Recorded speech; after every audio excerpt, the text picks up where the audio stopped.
This bulletin proudly brought to you in association with Alex Campbell's Menswear.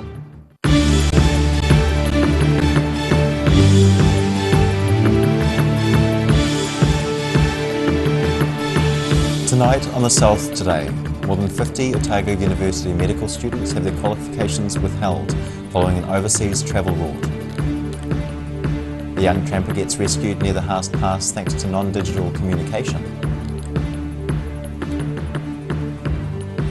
And Wanaka's new water sports building opens to the public.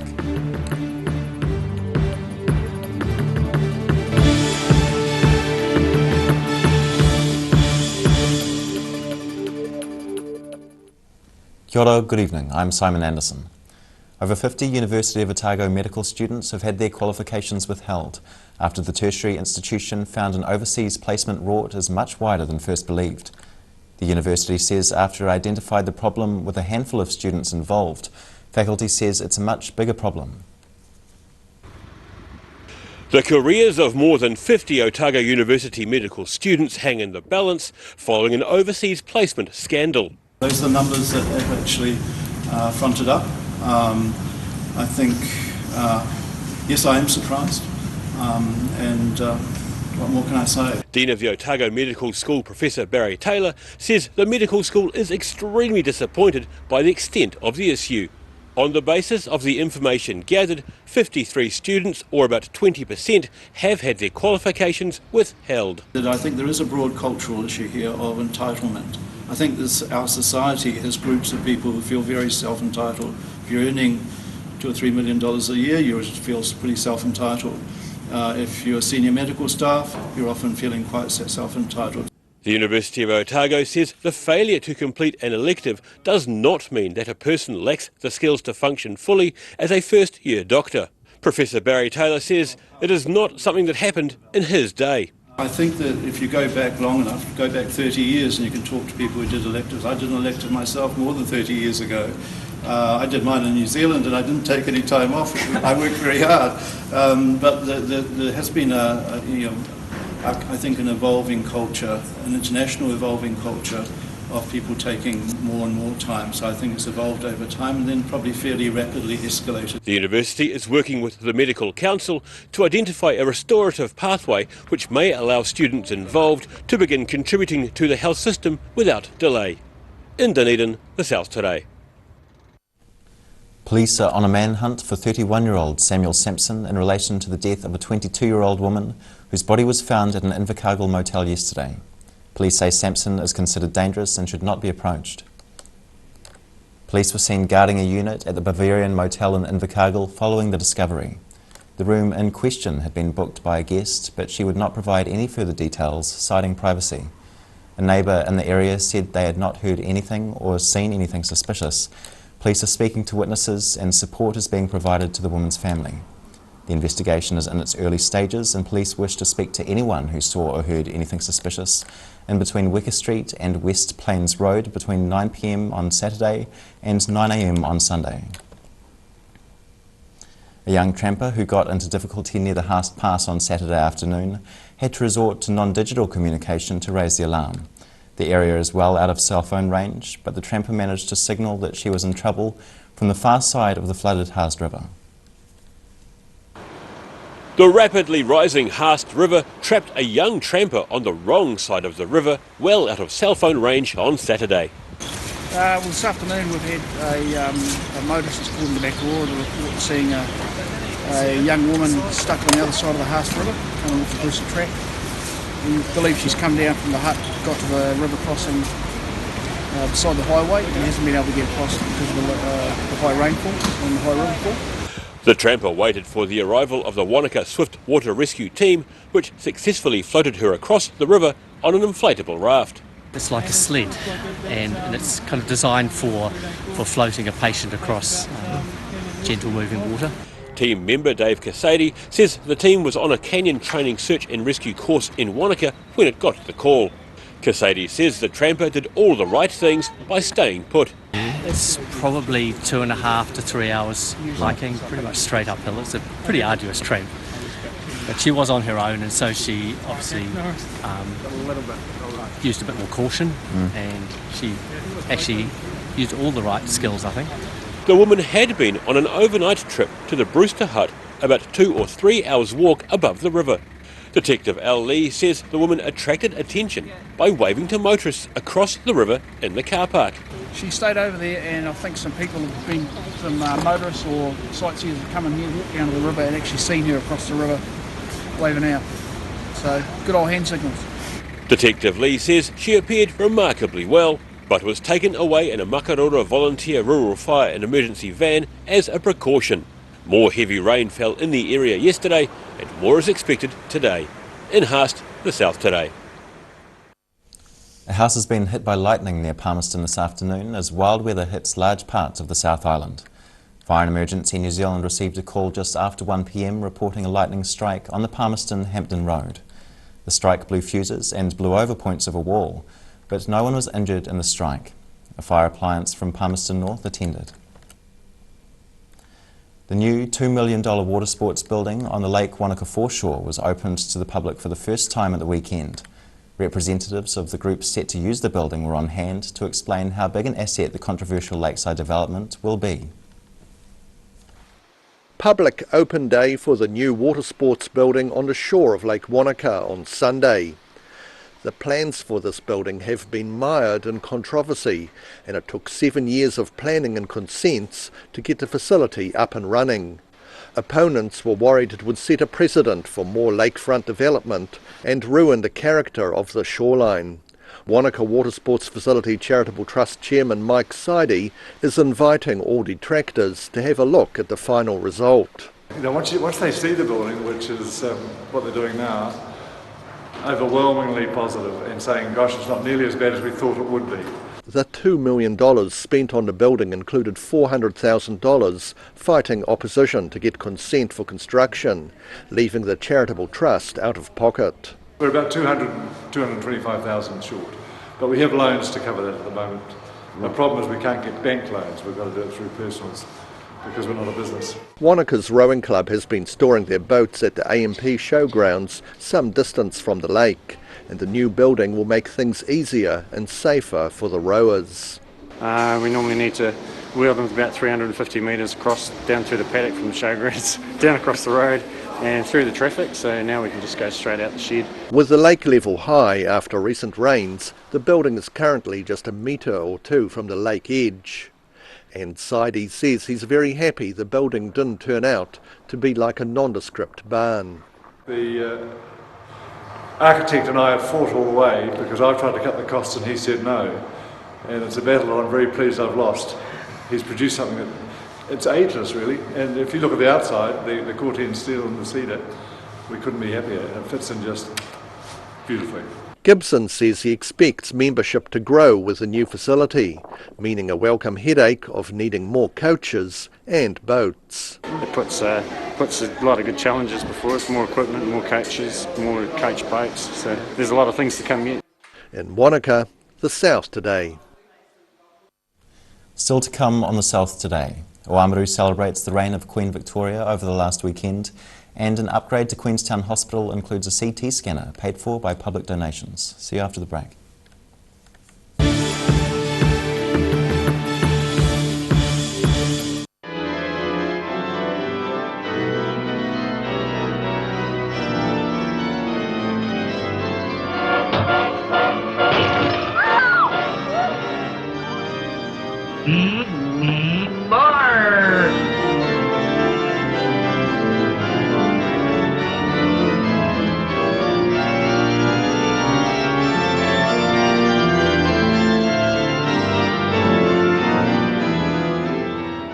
A poorly maintained heat pump can lose up to 35% of its output. The Mr. Heat Pump Cleaner team are experts. Their specially developed chemical wash is totally biodegradable. Call Mr. Heat Pump Cleaner and get the job done by the professionals.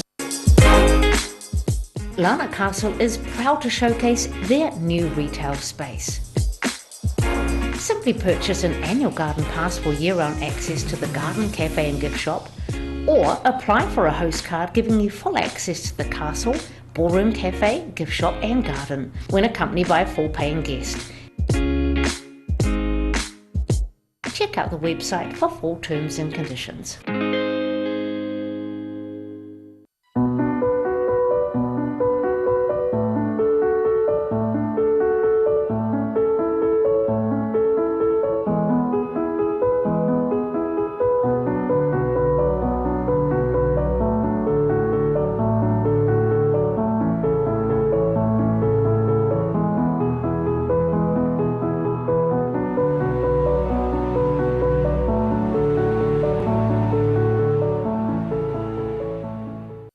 Step into Ross Cafe, located at Ross Home in North East Valley.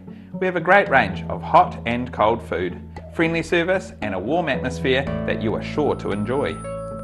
We look forward to serving you soon at Ross Cafe. Every reason, every season, we're proud to dress the region. Alex Campbell Menswear, it fits. If you're at risk of developing melanoma skin cancer, you owe it to yourself to have a mole map. Mole Map is coming to your area. Phone today to make an appointment. It could save your life.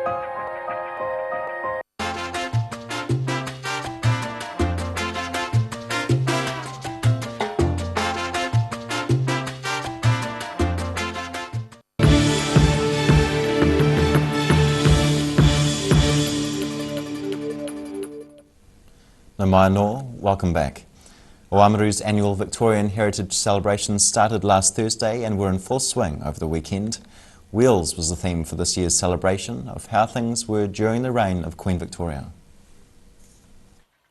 Wheels that go round and round. North Otago artist Matt King tries out his Victorian-style velocipede sculpture, crafted out of scrap metal, with plans to ride it in Saturday's Victorian Heritage celebrations in Oamaru. This year's theme was wheels, and they showed up in all forms with vintage and veteran cars in the annual Victorian Street Parade on Saturday. Starting at the town's Victorian precinct and finishing in Lower Thames Street, organisers say the parade is now in its 30th year and features all manner of Victoriana to appeal to both young and old. Saturday afternoon's Victorian Fete saw volunteers from the Oamaru Steam and Rail organisation run their B10 vintage steam train from Harbourside Station. And the famous Oamaru stone, used for dressing buildings and houses around the country, got the chop at the Stone Sawing Championships, with women's doubles seen here. One of the most popular events was Friday afternoon's Victorian Garden Party, next to the band rotunda at Oamaru Public Gardens, where people could play croquet or enjoy a spot of tea, regardless of whether they were in period costume. Also held on Friday, and exclusively for those who took the effort to dress up in clothes styled from Victorian days, was the grand photo opportunity on the steps of the Oamaru Opera House. Now in its 11th consecutive year, members of the public were invited to turn up in clothes modelled on those worn during Queen Victoria's reign between 1837 and 1901. In Oamaru, the South Today. The upgraded Lakes District Hospital in Queenstown was officially opened by Health Minister David Clark on Friday. Consent for the upgrade was granted in June last year and was funded by the Southern District Health Board to the tune of $9.3 million. However, some of the upgrade's major assets, such as a state-of-the-art CT scanner, had to be paid for with the local donations and fundraising. Opening the newly upgraded hospital in Frankton, Queenstown. Friday saw Health Minister David Clark officially open the improved Lakes District Hospital, which has recently been upgraded in 2 stages at a cost of $9.3 million. Clark says the facility's upgrade is a result of an increase in government spending on construction and repairing actual buildings. There wasn't a lot of money put into capital projects over the term of the last government. We put in nearly $2.5 billion in our first 2 years, and that equates to more than twice as much as was put in the last 9 years in total. However, the Minister acknowledges the hospital's new CT scanner, the first of its type in a public hospital, is actually funded by donations, including over $1 million from the Central Lakes Trust. I want to thank also, though, of course, the Trust, and it's been touched upon, the Central Lakes Trust and the District Hospital Foundation, the contribution that you've made for the benefit of your community, the fundraising, the support for this project, and it really is appreciated. It's the thing that makes those extra services available that will benefit the community. So thank you for all your hard work funding that new CT scanner, which will help improve health outcomes for people here. Make no bones about it. Since the scanner began operating in June, it's already done over 500 scans, reducing patient travel times and speeding up diagnoses for conditions such as spinal and head injuries, cancer and strokes. Clark says areas such as Queenstown face unique challenges from huge population growth, and he's encouraging local residents to submit ideas and suggestions to New Zealand's Health and Disability Review. This is my plug. Please do contribute to that where you get the opportunity, because communities like Queenstown, where there is change happening, where you have those challenges of getting services, need to speak into that review. It is the first big change we're going to have in our health system as a result of that review and the changes it recommends that we will have since the turn of the century. With Queenstown's population growing, it's predicted the upgraded hospital could see up to 1,200 emergency department presentations per month. In Queenstown, the South Today. After the break on the South Today, we catch up with the winners of this weekend's Queenstown Marathon, and we have the start of the week's weather. See you soon.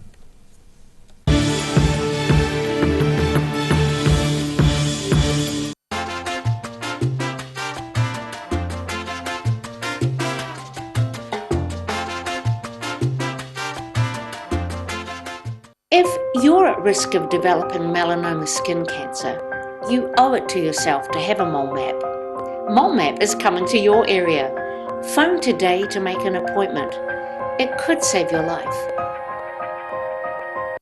When it's time to say goodbye to your pet, Heaven Sent Pet Cremations are here to help you through this difficult experience. Call Heaven Sent Pet Cremations today for their care and guidance. Phone 489-2274. Step into Op Shop on St Andrew and discover a place with plenty of bargains for yourself, your friends and the whole family. We have new items arriving every day. Visit us for a fabulous range of economy and upmarket clothing, accessories, books, shoes and more. Shop with us and support your community. Garrador Dunedin, delivering quality stylish garage doors in Dunedin for over 17 years. New doors, replacement doors and maintenance are all part of Garrador's quality service. Garrador Dunedin offers a full range of modern quality doors to suit any home. Come visit the team. Step into Shop on Carrot and discover a shop full of treasures. We have a fantastic range of vintage and retro clothes, upmarket clothing labels, collectible items, beautiful jewellery, quality linen and the best range of vintage haberdashery.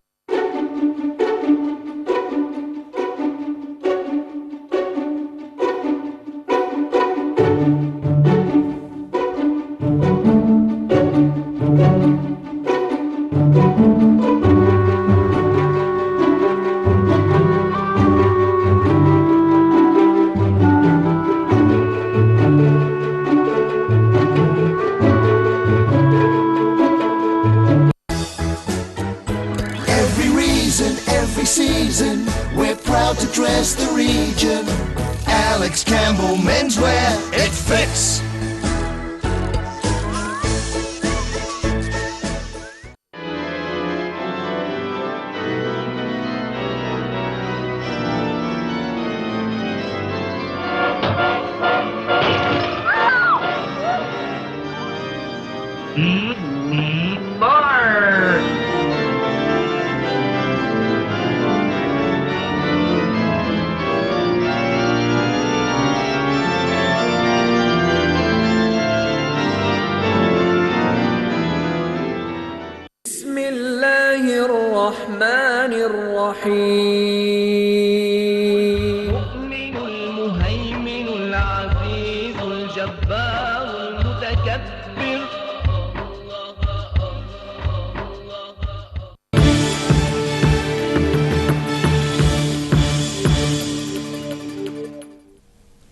Thanks for staying with us.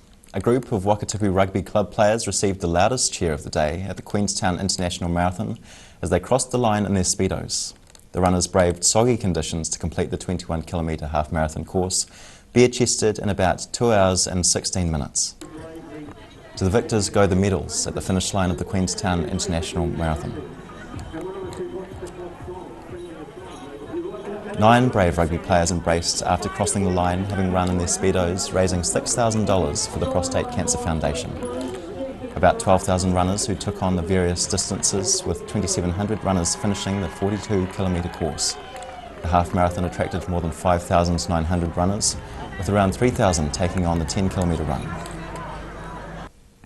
Now recapping tonight's top stories on the South Today. More than 50 Otago University medical students have their qualifications withheld following an overseas travel rule.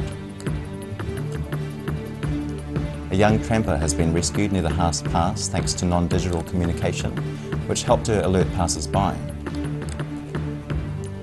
And Wanaka's new water sports building opens to the public, promising a wet and wild time.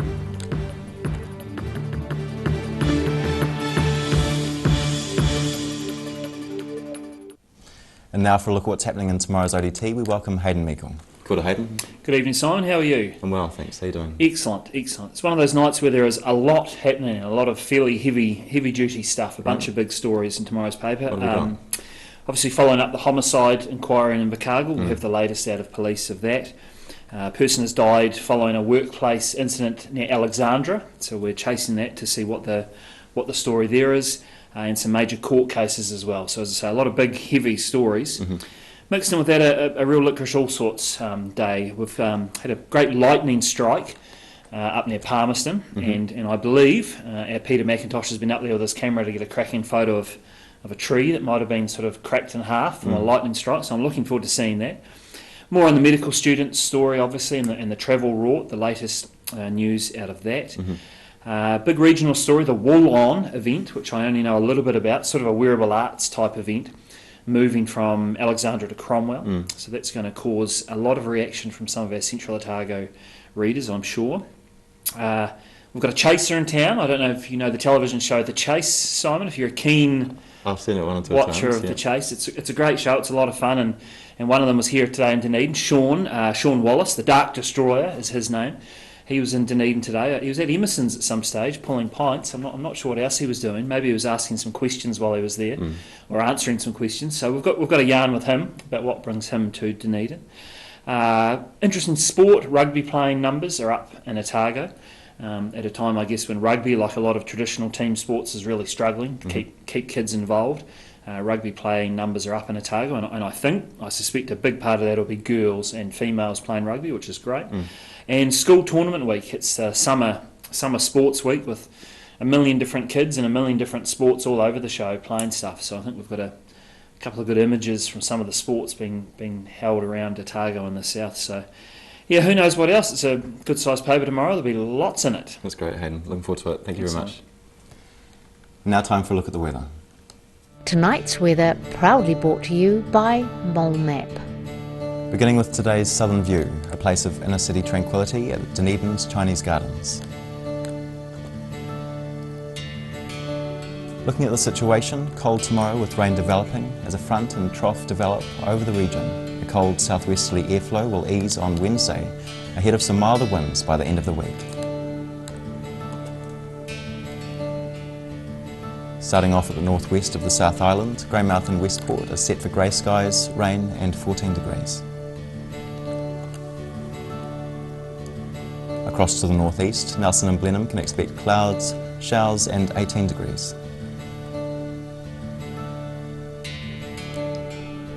Moving down to Canterbury, you'll have some cloudy skies and showers across this area. Kaikoura, Christchurch and Ashburton are all set for a cloud or two and 18.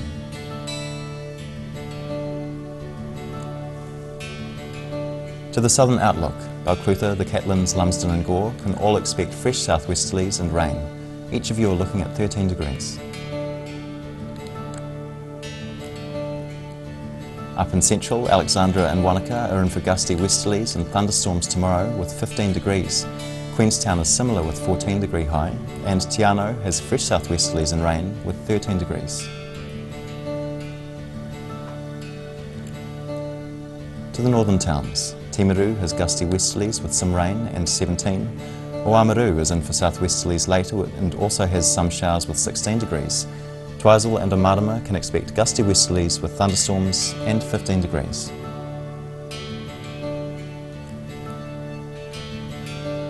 In Dunedin, cloudy with northerlies tonight and an overnight low of 8.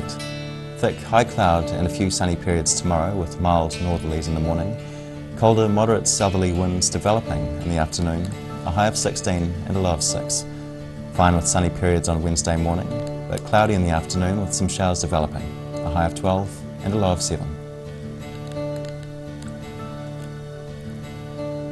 And in Invercargill, rain tonight with westerlies decreasing and an overnight low of 8 degrees. Cloudy tomorrow with periods of rain easing to showers during the afternoon and fresh, gusty, cold southwesterlies, a high of 12 and a low of 7. Showers clearing during the day on Wednesday with fresh, cold southwesterlies easing slowly, a high of 11 and a low of 6.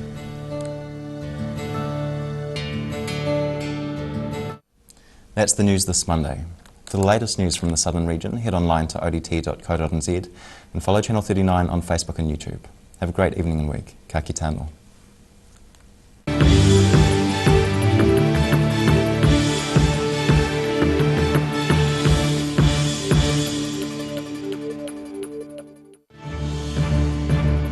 This bulletin proudly brought to you in association with Alex Campbell's Menswear. Supporting local content so you can see more of New Zealand on air.